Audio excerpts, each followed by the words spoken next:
회사에 와서 일하고 월급 받고 오직하고 나면 퇴직금 받고 또 연금 받고 그래서 살아가는 거다. 이렇게 생각을 해요. 우리 어렸을 때는 꿈도 크고 멋진 그런 인생을 살려고 했던 것이지 회사에 들어가서 그냥 시키는 대로 일하고 월급 받고 그렇게 살려고 했던 거냐. 우리가 처음부터 인생이 너무 억울하고 인생이 너무 값어치 없지 않냐. 이렇게 해서는 안 되겠다. 제가 회사를 만들고 일을 하면서 우리 직원들한테서도 그런 걸 많이 느끼고 해서 그거에 대해서 말씀을 드리려고 합니다.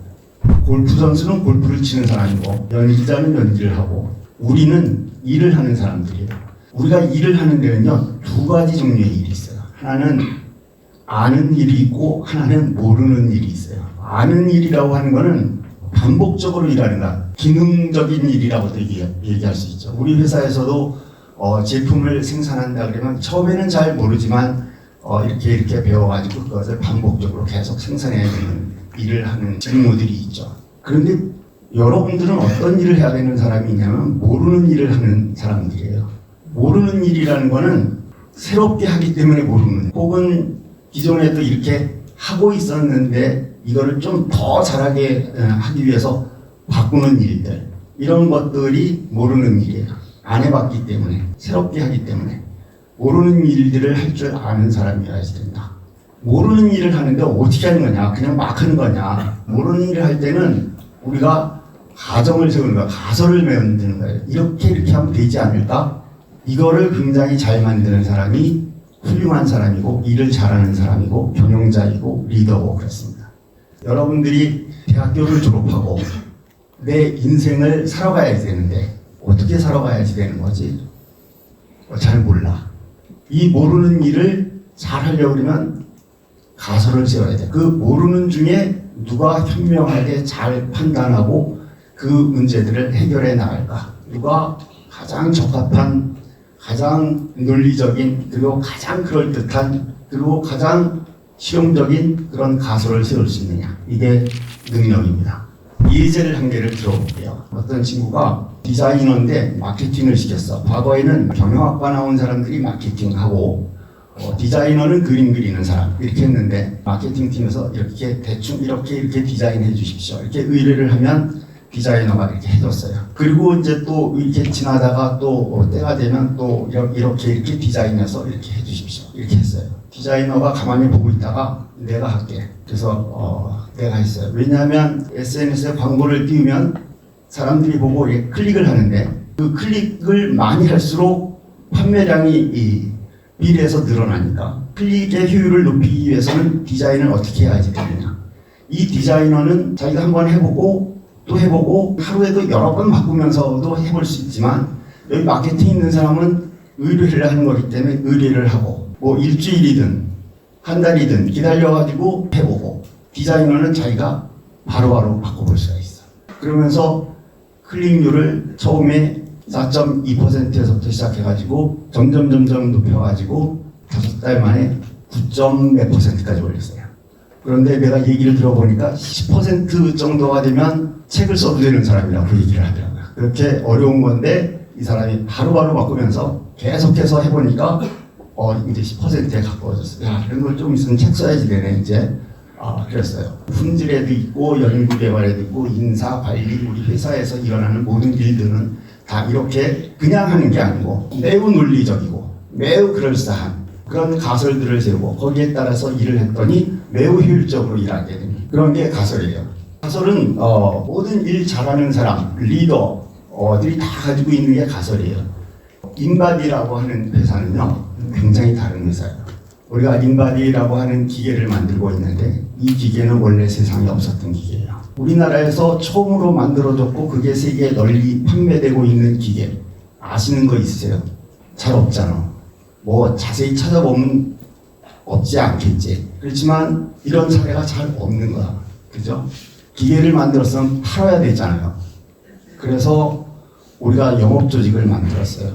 미국에 한 90명 정도가 있고 일본에 한 80명 정도 있고 중국에 한 120, 30명 정도 있고 유럽은 이제 최근에 시작해서 한 30명 인도에도 최근 시작해서 한 30명 그래서 다 합쳐보면 국내에는 직원이 한 230명 있는데 해외에는 350명 정도 있어요. 명실공히 글로벌 회사인데 우리만한 사이즈 중소기업이 해외에 350명의 인원을 두고 일을 하는 회사가 있느냐? 이렇게 물어보면 그런 회사는 전 들어본 적이 없어요. 제가 뭐 사업의 베테랑이어서 그런 걸 만들었냐? 아니에요. 저는 그냥 공부하고 사업을 처음에 어떻게 하는지 모르고 그래서 요리조리 생각을 하면서 만들었는데 굉장히 훌륭한 영업 조직을 만들었어요. 가설에 따라서 만들어진 거예요. 우리 회사에 만들어진 모든 것들은 아무것도 우리가 해본 적이 없었기 때문에 누구한테 배울 수도 없었고 그냥 이렇게 하면 되는 거 아닌가? 라고 하는 가설에 따라서 만들어진 회사다. 과제 업무 제도라고 하는군요. 그렇게 가설을 세워서 일을 해나가는 방법을 가르쳐주는 제도다. 이미 팔절 사단이 입증을 했고 그 방법을 후배들한테 가르쳐주는 그런 제도가 과제 업무 제도다. 이렇게 생각할 수 있을 것 같아요. 과제 업무 제도는 가설을 만들고 실행하고 그 다음에 그것을 입증하는 그런 제도다. 이렇게 볼 수 있어요. 성공이라는 게 뭐냐? 성공이라고 하는 건요, 자기가 생각한 것을 그것이 맞다라고 하는 걸 증명해 보이는 게 성공이야. 연구개발 같은 경우에는 실험을 통해서 내가 처음에 이렇게 이런 결과를 낼 거야. 이렇게 생각하고 실험을 하고 그걸 입증하는 게 논문이에요. 흔히 사람들이 논문을 쓰는 거는 데이터를 모아서 그걸 분석해서 결과를 낸다. 이렇게 얘기를 하지만 그거는 아마추어가 하는 방법이고 훌륭한 연구가는 자기가 이미 결과가 어떻게 나올 줄 알고 그걸 증명하기 위해서 실험 데이터를 모으고 그래서 자기의 원래 생각을 입증하는 일반적으로 훌륭한 교수들, 연구자들이 하는 건데 어떻게 그러면 가설을 세울 수 있느냐? 피아노를 잘 치는 사람이 되겠다고 어떻게 하느냐? 처음에 배워요. 선생님이나 누구한테서 배워. 그 다음에 그 능력을 키우는 건 자기가 실행하면서 능력을 키워나가는 거야. 그런데 이제 회사에서 우리가 일하는 사람들이 월급을 받고 일을 한다고 생각을 하면 어떻게 일을 하게 되냐면 자기는 주어진 시간 동안에 일하고 그리고 가면 돼. 그리고 내가 일한 거는 항상 대가가 있어야 되기 때문에 월급을 똑같이 준다면 너무 많이 일할 필요도 없고 너무 열심히 일할 필요도 없다라고 생각해요. 그런데 우리가 정말로 선수가 되려고 그러면 뭐를 정말 잘 해보려고 그러면 한때는 적어도 열심히 했어야 뭘 잘하게 되는 것이지 그냥 어느 정도까지만 하면서 우리가 멋있는 운동선수가 되는 건 아니잖아요.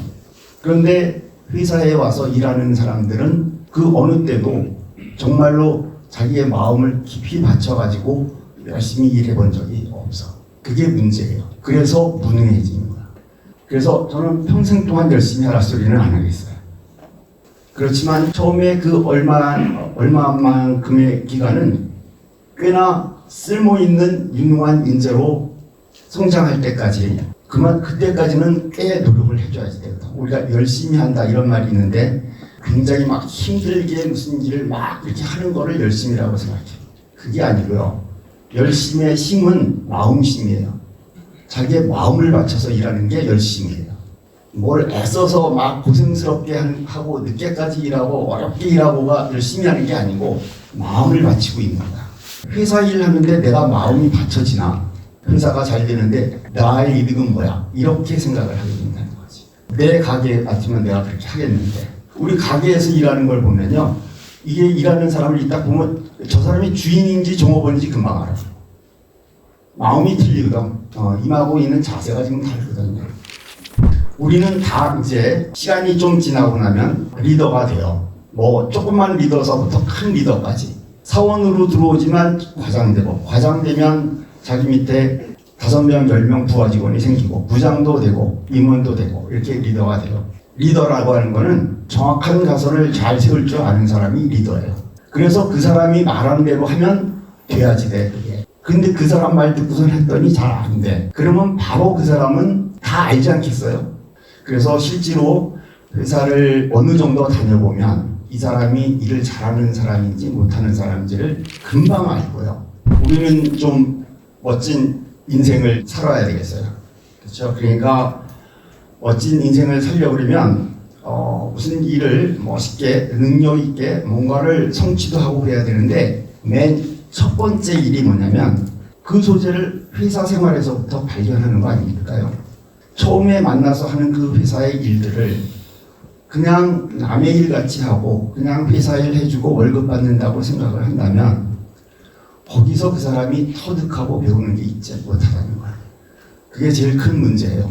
그래서 무능한 사람들이 많이 만들어지는 이유는 정말로 마음을 바쳐서 일을 안 하기 때문에, 이걸 내 일이라고 생각하지 않기 때문에. 적어도 젊은 시절에 월급이라는 건 중요한 얘기가 아니다. 회사에서 지급할 수 있는 능력만큼 하고 사회적으로 이만큼씩 지급한다 그래서 그냥 지급되는 거고, 회사마다 능력 차이가 있어서 조금 차이가 있는 것 뿐이지, 그거는 내가 일하는 거하고 관계없고, 내가 일하는 거는 내 인생을 만들어가고 있는 거다 라는 생각으로 일을 해 주셨으면 좋겠어요.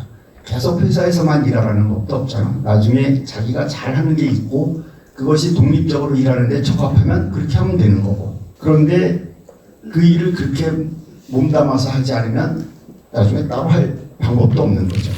처음에 조그만 일을 성공을 시키면 그 다음에는 더 큰 일을 하게 될 수 있어요. 그리고 한 가지 일을 자기가 성취를 해보고 나면 바로 보여. 다음에 할 수 있는 일이, 더 크게 디자인할 수 있는 일이, 더 큰 일을 한번 하고 나면 사람은, 저는 완전히 바뀐다고 생각해요. 저는 그걸 많이 경험했어요.